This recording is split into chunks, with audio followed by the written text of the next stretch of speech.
sobre a nossa dimensão profética. Nós estamos meditando as leituras do 10º domingo do tempo comum. Portanto, é tempo de esperança. É tempo de irmos caminhando. A cor litúrgica que mais predomina é o verde. Verde esperança. Esperança de que nós estamos caminhando. Esperança de que nós vamos chegar à nossa pátria definitiva, o céu. Por isso, o tempo da esperança. E as leituras vêm nos dizer exatamente sobre a esperança, mas ao mesmo tempo vem nos questionar sobre a nossa dimensão profética. Como é que eu ando anunciando Jesus Cristo? Como é que está a minha vida diante desse homem que transformou uma humanidade inteira? A nossa primeira leitura, livro dos Reis. Nós estamos continuando a ler o livro dos Reis que começamos a ler domingo passado. E o livro dos Reis, o próprio título já fala, é para falar a história dos reis.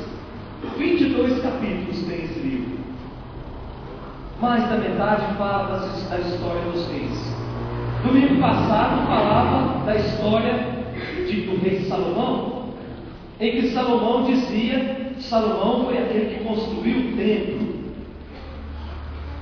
E Salomão dizia, numa das suas orações, que Deus atendesse às preces das pessoas que fossem até o templo.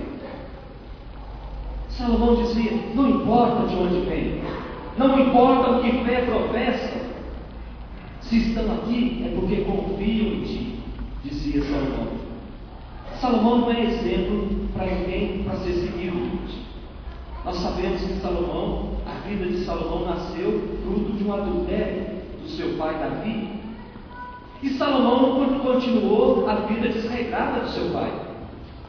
A Sagrada Escritura diz que Salomão tinha 700 esposas. E essas esposas, aos poucos, foram trazendo a sua cultura para o reinado de Salomão. Muitas delas, pagãs, cultuavam outros deuses, a ponto de que no reino de Salomão se construiu um monte de altares, cada um com um Deus diferente. Aí surge o profeta Elias, que defende o culto ao Deus único. E a atuação de Elias foi tão importante no Antigo Testamento, que no Novo Testamento comparam Jesus com Elias. A diferença de um texto para o outro é de quase 1000 anos, gente. Quando Jesus chama os seus discípulos e pergunta, o que é que estão falando de mim aí fora? Aí alguns dos discípulos dizem, estão falando que você é João Batista. Tem um grupo aí que fala que você é Elias. Olha só a importância da atuação de Elias na Sagrada Escritura, defendendo o culto ao Deus único.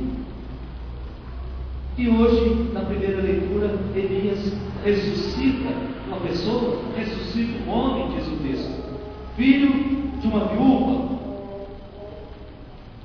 Mas afinal de contas, gente, o que é a ressurreição na Bíblia? Se a pessoa que ressuscita depois ela morre de novo. Os grandes personagens da Bíblia, muitos ressuscitaram e morreram de novo. E o mais clássico é Lázaro. Jesus ressuscitou Lázaro, mas o Lázaro não está no nosso meio, morreu de novo. Nós precisamos entender a ressurreição a partir dessa primeira leitura. A viúva de Sarepta morava dentro do reinado de Salomão, portanto cultuava outros deuses, diferente daquele de Elias. Cultuava um deus da fertilidade, chamado Baal, o Deus que era o Senhor e o esposo da terra, portanto era o Deus da vida. Tanto é verdade que todos os anos, lá em Canaã, eles celebravam a morte e a vida da natureza, simbolizada nesse Deus. Quando a natureza começa a perder as suas folhas no outono, eles achavam que a natureza estava morrendo. E quando voltava na primavera, brotando tudo de novo, atribuíam a Baal o renascimento da natureza. Portanto, um Deus ligado à agricultura. E essa viúva cultuava esse Deus. E o engraçado é que Elias ressuscita o filho dela exatamente na semana em que se celebrava a festa a esse Deus. Com isso, Elias quer dizer: Deus é o Deus único. A única fonte de vida é o Deus único, o Deus de Elias. O Deus da fertilidade não é aquele que faz a natureza morrer e depois renasce. E aquela mulher acredita nas palavras de Elias. Lá no versículo 24 da nossa primeira leitura, ela diz: agora eu vejo que és um homem de Deus, e que a palavra do Senhor é verdadeira na tua boca. Portanto, confessa a fé do Deus único. Meus irmãos, nós precisamos caminhar muito na nossa vida para chegarmos à confiança de Elias e à confiança dessa viúva. Caminhar na esperança, caminhar na certeza de que Deus não nos dá outra coisa senão vida. Deus nos dá todos os dias vida em abundância. E quando a gente toma posse dessa certeza, nós começamos a vencer as tentações dos outros deuses. Deus do desânimo, Deus da inércia, Deus do desespero, Deus da depressão. Quantas vezes nós endeusamos uma doença, gente? Nós precisamos caminhar nessa certeza, com essa esperança de que Deus caminha conosco. Não existe noite escura na nossa vida que não tenha o sol brilhando no outro dia. É o dia que Deus nos dá de presente. Portanto, mais uma vez, Deus renova a nossa vida. A nossa segunda leitura, carta de São Paulo aos Gálatas, escrita mais ou menos no ano 58 da nossa era. E essa segunda leitura, nós também começamos a lê-la na semana passada. É que semana passada quem celebrou foi o bispo, ele tem outro jeito de explicar. Mas eu volto um pouquinho da semana passada para a gente entender. Quando Paulo escreve essa carta, ele escreve para a comunidade da Galácia, lá na Ásia Menor. Hoje é onde fica a Armênia, a Turquia. E quando Paulo escreve, estava havendo uma confusão na comunidade. Existiam alguns lá que estavam anunciando outras coisas.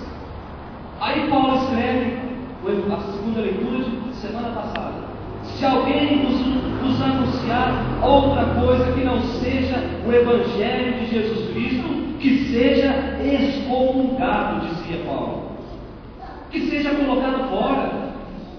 Quando a gente fala excomungado, parece que é um palavrão cabeludo, mas não é, gente. A excomunhão, a pessoa sai da comunhão, está fora da comunhão. Portanto, quem anuncia as suas próprias ideias, quem anuncia ideologias, quem usa desse lugar aqui, onde o padre é convidado a anunciar a palavra de Deus, quem usa desse ampão para anunciar ideias, para anunciar ideologias, quando não para fazer campanha política, que seja excomungado, dizia Paulo, que seja colocado fora da comunhão. Eu dava até o exemplo nas missas do domingo passado, daquele pastor que rodou na internet um vídeo, que engravidou uma menina de 15 anos e estava dizendo que o pai agora é Jesus Cristo. Portanto, usando do Evangelho para interesse próprio. Não tem coisa mais horripilante do que isso, gente. Você brincar com a palavra de Deus para tirar proveito. Eu falei do pastor porque foi o que está rodando, mas tem muito católico que faz isso também, gente. Como tem católico que faz isso? Usam da palavra de Deus para proveito próprio, usam da palavra de Deus para ferir o coração dos outros, se posa de santo. Depois, no cotidiano, na vida do dia a dia, as atitudes não condizem com aquilo que professa ou que diz professar. Por isso a palavra de Deus precisa ser anunciada, a palavra de Deus precisa ser proclamada nos lugares onde a gente passa. A palavra de Deus precisa ser vivida dentro das nossas famílias, mas não é uma palavra manipulada pelos meus interesses, é a palavra viva viva e genuína do jeito que está aqui. E São Paulo continua na leitura de hoje, pedindo fidelidade a esse Evangelho, que ele diz ter recebido do próprio Cristo. Não de lábios humanos, dizia Paulo na segunda leitura.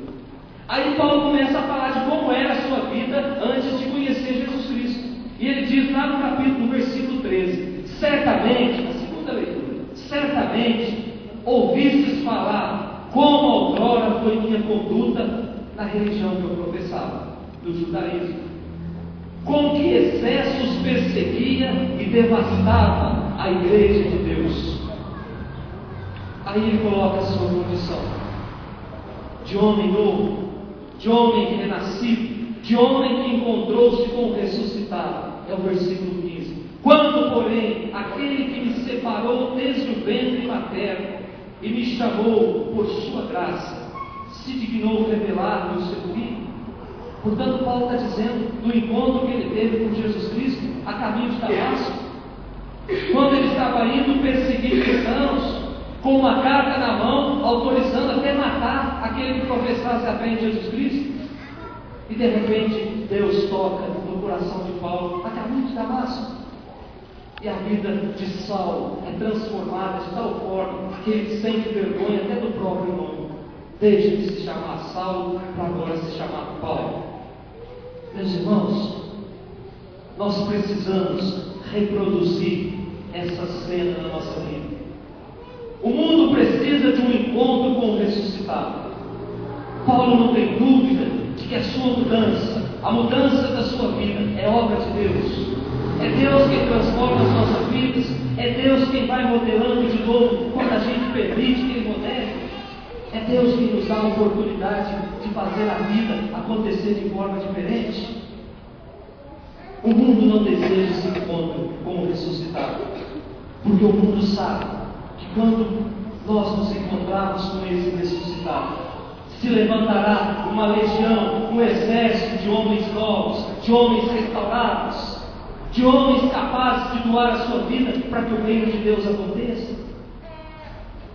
E por fim, o nosso Evangelho nos apresenta mais uma vez uma ressurreição. Agora é o próprio Jesus que é o protagonista da cena. E diz o Evangelho que Jesus estava indo para Naim, uma cidadezinha lá na periferia, e no meio do caminho encontra um cortejo com um defunto, filho de uma viúva, filho único de uma viúva. E dizia que Jesus teve compaixão daquela mulher. E Jesus olha com compaixão para aquela mulher e se revela como o Deus da vida. E o próprio povo reconhece, lá no versículo 16 do nosso Evangelho, Deus visitou o nosso povo, Deus nos visitou.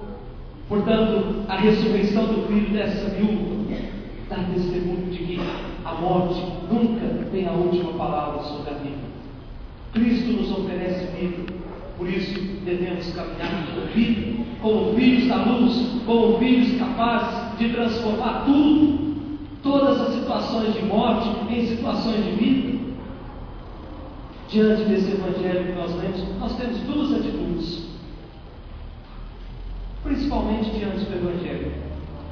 Ou a gente faz na nossa vida um cortejo de morte, um cortejo de homens e mulheres sem esperança, de homens e mulheres que só se lamentam, ou nós fazemos da nossa caminhada, da nossa vida, uma caminhada de esperança, uma caminhada de vida, uma caminhada de ressurreição.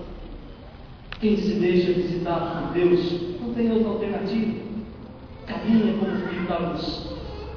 E depois, lá no finzinho do Evangelho, Jesus olha para aquele corpo e diz: jovem, eu te ordeno, levanta-te.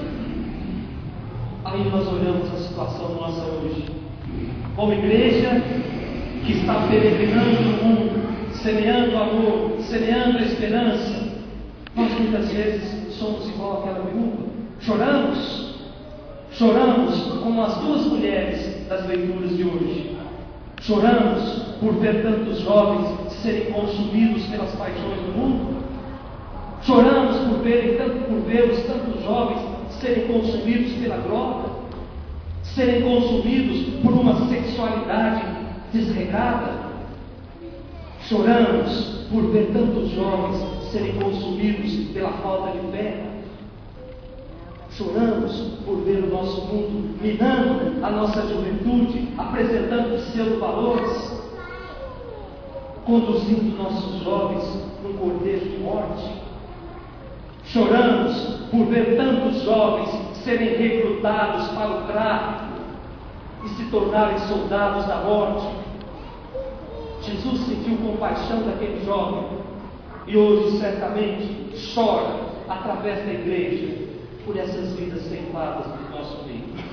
Por isso vamos pedir que Deus nos dê essa graça de anunciarmos a palavra de Deus sobre a nossa vida, de nunca nos conformarmos com a situação em que vivem tantos jovens irmãos nossos nesse nosso Brasil. Louvado seja nosso Senhor